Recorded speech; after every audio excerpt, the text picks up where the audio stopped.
ang gagawin natin dito sa okra natin, para tanggalin na natin yung pinakapuno dito, pinakadumi dito sa puno. Pero huwag mo siyang i-cut kasi maganda ito. Dito lang.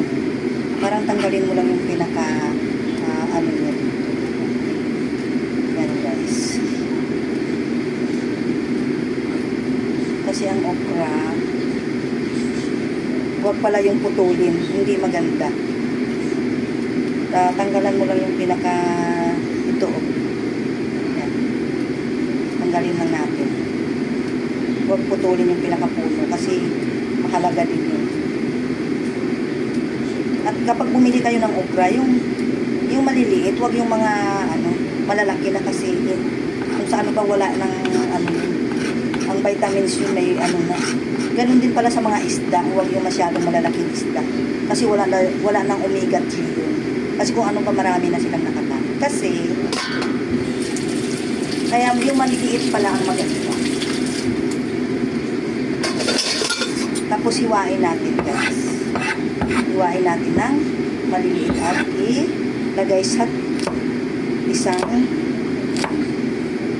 ganun lang siya kaliit. Yan. Yan pala. Huwag masyadong ilagay ko yan sa may lalagyan na may tubig. Para bukas inumin ko siya.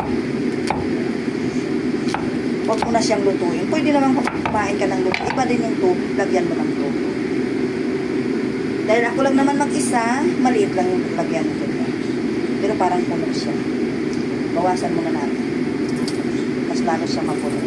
Yan. Lagay natin sa loob. Bukas, na yan, madulas na. Huwag kayong sa madulas. Okay lang yan. Ang importante, good for health. Mas maganda yun sa puro gamot. Marami akong inom minsan barley kapag may pera. May barley pa ako. Pero siyempre, kailangan din tayo. Yan na guys. Bukas ko na inumin yun.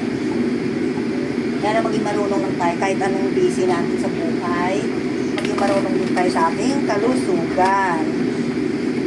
Takpan ko na guys. Bukas ko na to inumin. Ako lang naman kasi mag-isa. Yan. 4 na piraso.